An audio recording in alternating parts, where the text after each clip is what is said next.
Good afternoon student, I am Bhuvaneshwari Sahu, assistant professor in Bharati college Durg. आज के हमारे इस वीडियो लेक्चर का सब्जेक्ट है B7 same power operator system. ठीक है, पावर ऑपरेटर सिस्टम का पावर यूनिट थर्ड जो पावर सिस्टम ग्राउंडिंग के यूनिट थर्ड का हम न्यूमेरिकल देखेंगे आज। ठीक है, मैंने आप लोगों को ग्राउंडिंग से रिलेटेड क्या जितने भी टॉपिक्स हैं मैंने कवर किया था। आज हम थोड़े न्यूमेरिकल क्वेश्चंस पे जाते हैं। क्या क्या चीजें होती हैं, ठीक है, क्या क्या चीजें हमें फाइंड करने को पूछता है, एग्जाम के पॉइंट ऑफ व्यू से भी देखते हैं, क्योंकि इनकेस अगर आपका 2 थ्योरी एंड न्यूमेरिकल पूछे तो आपको वो चीजें आनी चाहिए। ठीक, सबसे पहले देखो यहाँ पे मैंने आप लोगों के सामने एक क्वेश्चन रखा है। 230 kV and 3-phase 50 Hz 200 kilometer transmission line has a capacitance to earth of a 0.02 microfarad per kilometer per phase। ठीक है, क्या बोल रहा है, आपको क्या क्या दिया है, यहाँ पे वोल्टेज दे दिया है, कितना दिया है वोल्टेज आपको 230 kV एंड 3 फेज। ठीक है, सप्लाई कितना आ रहा है यहाँ पे आपका 3 फेज पे, फ्रीक्वेंसी कितनी दी हुई है आपको 50 हर्ट्ज। ठीक है, और ट्रांसमिशन लाइन का जो कितना किलोमीटर वो डिस्टेंस बता रहा है आपका 200 किलोमीटर। ठीक है, लाइन हैज अ कैपेसिटेंस अर्थ, आपको कैपेसिटेंस ऑफ अर्थ सी की वैल्यू भी दे दी है, कैपेसिटेंस भी आपको दे दिया है।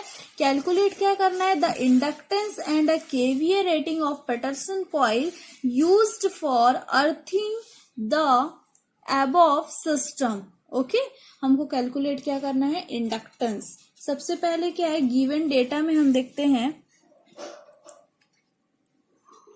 गिवन डेटा हमको क्या दी हुई है, सप्लाई फ्रीक्वेंसी,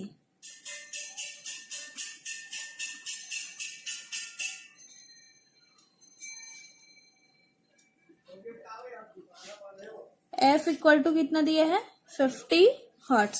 ठीक है, और line to earth capacitance question में दिया है, ये देखो line to earth capacitance, line has a capacitance to earth, तो लाइन टू अर्थ कैपेसिटेंस आपको कितना दिया है। ठीक है, हमको सप्लाई फ्रीक्वेंसी कितना दिया है, F is equal to 50 hertz दी हुई है। अब हम देखते हैं लाइन टू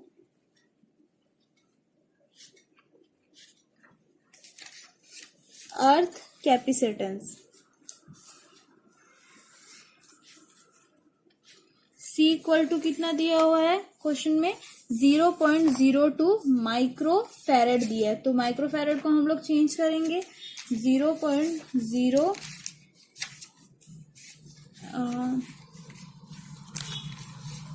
230 kV है ना, 0.022 माइक्रोफैरेड। ठीक, पर किलोमीटर, इसको हम चेंज कर सकते हैं, फैरेड में चेंज करेंगे तो जो रहेगा ये क्या हो जाएगा 0.02 है तो 200 इंटू 10⁻² की पावर -6, मतलब इसको पूरा कैलकुलेट करने पे क्या आएगा 4 इंटू 10⁻² की पावर -6 फैरेड। ठीक है, अब हमको क्या बोल रहा है, रिक्वायर्ड में क्या है, हमको फाइंड क्या करना है, inductance and KV of Peterson coil. ठीक है, तो रिक्वायर्ड में क्या हो जाएगा आपका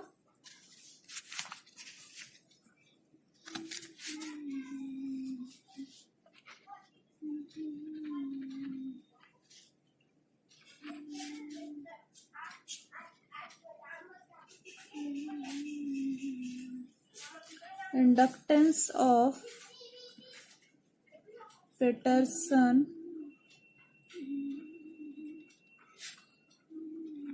कॉइल इज। ठीक है, तो L इक्वल टू क्या हो जाएगा 1/3 ओमेगा स्क्वायर C, है ना।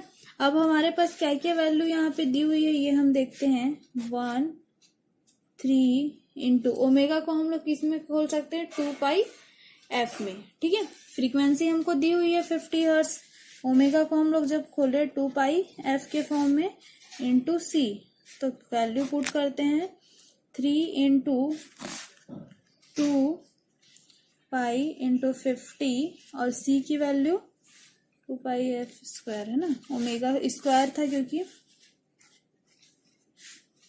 इंटू आपका C का वैल्यू कितना है 4 इंटू 10⁻⁻⁶। इस पूरे को जब हम कैलकुलेट करेंगे तो एल की वैल्यू हमको क्या मिलेगी 0.85 एच। एच क्या है इसकी यूनिट, हेनरी में। कभी भी इंडक्टेंस की यूनिट क्या होती है, हेनरी में होती है। ओके, उसके बाद हमको करंट के थ्रू पैटर्सन कॉइल फाइंड करना है। तो क्या हो जाएगा करंट के through Patterson coil, current through Patterson coil is, ठीक है, आई एफ इक्वल टू होगा वी पी एच और एक्स एल। ये तो आपको पता ही है, I is equal to V X L, है ना, वोल्टेज डिवाइडेड बाय रिएक्टेंस। ठीक, तो आपको वोल्टेज कितना दिया है, 230 केवी दिया हुआ है ना। केवी में मतलब 10⁻³ क्या हो जाएगा 3, तो 230 इंटू यहाँ पे हम वैल्यू पुट करेंगे 10⁻3, ठीक है। फेस वोल्टेज हमको दिया है तो, और 3 फेस के लिए दिया तो √3 का हम क्या करेंगे यहाँ पे मल्टीप्लाई करेंगे। एक्सएल हमको रिएक्टेंस दिया हुआ है तो रिएक्टेंस का हम लोग किस में चेंज करते हैं, ओमेगा सी में करते हैं, है ना। तो वैल्यू क्या हो जाएगी ओमेगा एक्स, यहाँ पे एक्स एल है रिएक्टेंस, एक्स सी नहीं है हमारा, तो हम इसको ओमेगा एल लिखेंगे, है ना। तो इसके अकॉर्डिंग जब हम वैल्यू इसकी पुट करते हैं तो हमको क्या मिलता है 230 इंटू 10⁻³ √3 डिवाइडेड ओमेगा की वैल्यू 2 पाई एफ होता है तो ये 50 फ्रीक्वेंसी, और एल की वैल्यू क्या हो जाएगा आपका 0.85। एल जो हमने यहाँ पे हेनरी की वैल्यू निकाली है वो वैल्यू हम पुट करेंगे। तो फाइनली हमको आई ऑफ एफ, इसको पूरा कैलकुलेट करने पे हमको आई एफ की वैल्यू कितनी मिलेगी 497.27 एम्पियर, ये हमको आई एफ की वैल्यू मिली। अब हमको वोल्टेज के अक्रॉस पैटर्सन कॉइल फाइंड करना है। तो वोल्टेज के अक्रॉस पैटर्सन कॉइल फाइंड करना है क्योंकि हमको रेटिंग क्या निकालना है, पैटर्सन कॉइल का रेटिंग निकालना है, मतलब वीपीएच, फेस वोल्टेज और फेस करंट हमारे पास होना चाहिए, ठीक है। तो क्या हो जाएगा यहाँ पे आप लोगों का वोल्टेज के अक्रॉस हमारा पैटर्सन कॉइल जो होगा कॉइल इज, तो वीपीएच इक्वल टू क्या होगा वीएल डिवाइडेड बाय √3। ये सारे फॉर्मूलेज आपको मैंने पहले बताए थे, ठीक है। तो वीएल की वैल्यू क्या हो जाएगी आपकी 230 इंटू 10⁻⁻, फेस अपने को जो वोल्टेज दिया हुआ है एंड √3, तो वीपीएच आपका कितना निकल जाएगा 13, इसको पूरा कैलकुलेट करेंगे तो 132790.56 वोल्ट, ये आपका वीपीएच आ गया, ठीक है। इसके बाद हमको क्या फाइंड करना है, रेटिंग ऑफ ठीक है। उसके बाद हमें क्या फाइंड करना है, रेटिंग निकालना है, रेटिंग ऑफ पैटर्सन, क्योंकि क्वेश्चन में हमको क्या बोला था, रेटिंग फाइंड करने बोला गया था। तो रेटिंग ऑफ अ पैटर्सन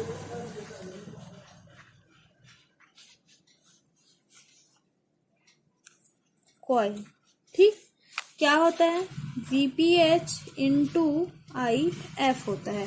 तो वीपीएच अभी हमने निकाला था, कितना है वीपीएच, फेस वोल्टेज आपका 132790.56, ठीक है। और आपका आईएफ का वैल्यू कितना आया है, आईएफ भी हमने फाइंड किया हुआ था, ठीक है, 500, आईएफ तो निकल ही गया है 497.27, पूरे को कैलकुलेट करेंगे तो कितना आएगा 66395 केवीए आपका आएगा। ये हमको क्या करना था, फाइनली फाइंड करना था, ठीक है।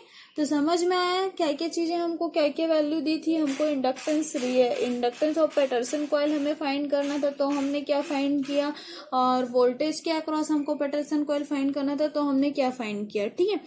ऐसा ही एक छोटा सा न्यूमेरिकल और है, एक और हम न्यूमेरिकल देखते हैं। ये जो मैंने आपको अभी जो न्यूमेरिकल कराई है बहुत ही इंपॉर्टेंट है, ये आपके 2011 में, 2016 में, 2012 में ये क्वेश्चन पूछा गया है, ठीक है।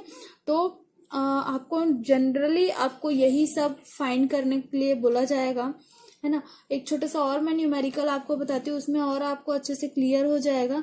एक दो और मैं आप लोगों को न्यूमेरिकल्स करा दूंगी जो एग्जाम में 5 to 6 टाइम्स आपको पूछा गया है, ठीक है। तो नेक्स्ट क्वेश्चन हम लोग देखते हैं। नेक्स्ट क्वेश्चन आपका है, calculate the reactance of Peterson coil suitable 33 kV, ठीक है। हमको क्या फाइंड करना है, कैलकुलेट करना है reactance of a Peterson coil. अभी भी हमने फाइंड किया था पैटरसन कॉइल, ठीक है, रिएक्टेंस में फाइंड किया था ना। तो अब हमको बोल रहा है ये, for a 33 kV 3-phase transmission line having a capacitance to earth of each conductor was 4.5 microfarad, ठीक है। एंड अज्यूम कर रहा है वो supply frequencies to be 50 hertz, ठीक। तो क्या क्या चीजें हैं इसमें गिवन डेटा हम लोग इसमें देखते हैं।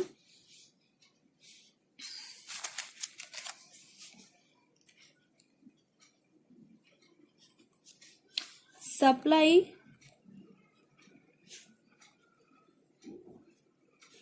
फ्रीक्वेंसी F इक्वल टू होगा आपका 50 हर्ट्ज, ठीक है। और line to earth capacitance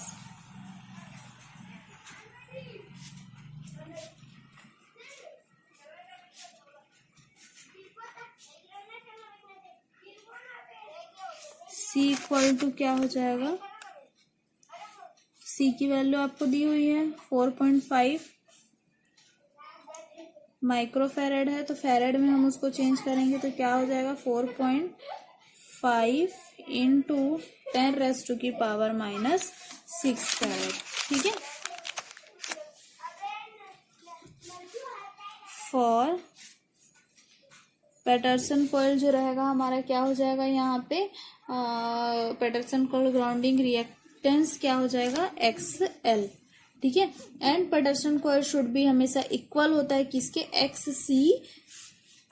XC divided 3।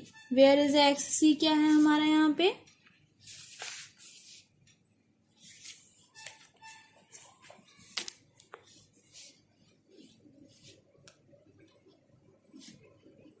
XC यहाँ पे क्या है, लाइन टू अर्थ कैपेसिटिव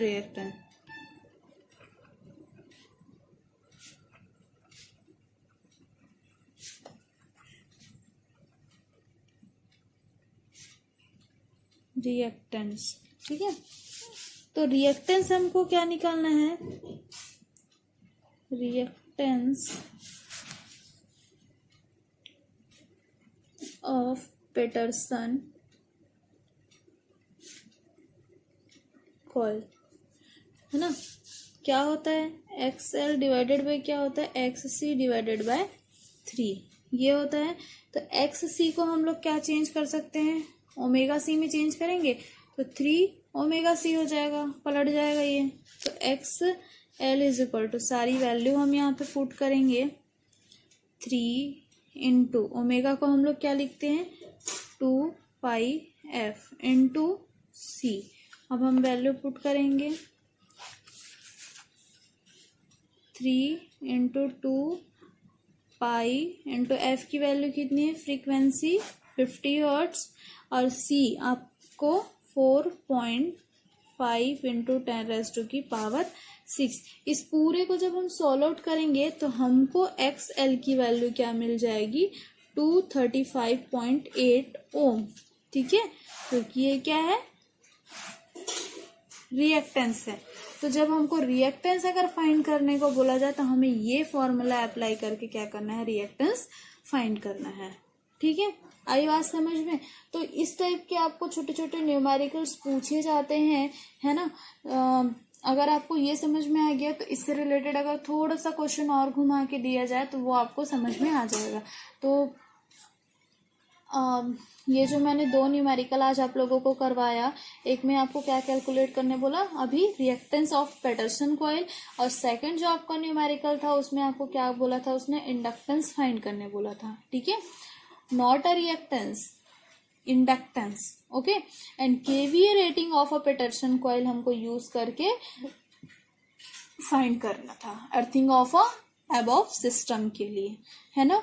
ऐसे ही आपको मान लो और अगर क्वेश्चन देता है उसमें भी बोल दिया इंडक्टेंस रिएक्टेंस, तो एज इट इज आपको एक्सएल की वैल्यू मतलब अलग अलग अगर वैल्यू, जैसे कि आपको कैपेसिटेंस की वैल्यू अगर चेंज करके दे दिया है ना, या तो जितनी भी आपकी वैल्यू दी है तो आप उसके अकॉर्डिंग, जैसे कि मान लो कैपेसिटेंस आपको 100% के लिए बोल रहा है, तो कैपेसिटेंस की वैल्यू क्या हो जाएगी, सिर्फ यहाँ पे आप क्या चेंज करोगे, कैपेसिटेंस की वैल्यू को चेंज करोगे। 90% के लिए बोलेगा तो क्या हो जाएगा 0.9 करके, है ना। वैसे मैं जो आपको बोल रही हूँ परसेंटेज के फॉर्म में अगर देता है कैपेसिटेंस अगर चेंज करके, तो हम उसे कैसे फाइंड करते हैं वो हम लोग नेक्स्ट न्यूमेरिकल में देखते हैं। ठीक है, तो आज की जो क्लास है हम यहीं पे एंड करते हैं। नेक्स्ट वीडियो लेक्चर के थ्रू हम नेक्स्ट क्लास देखते हैं। Thank you class, have a nice day.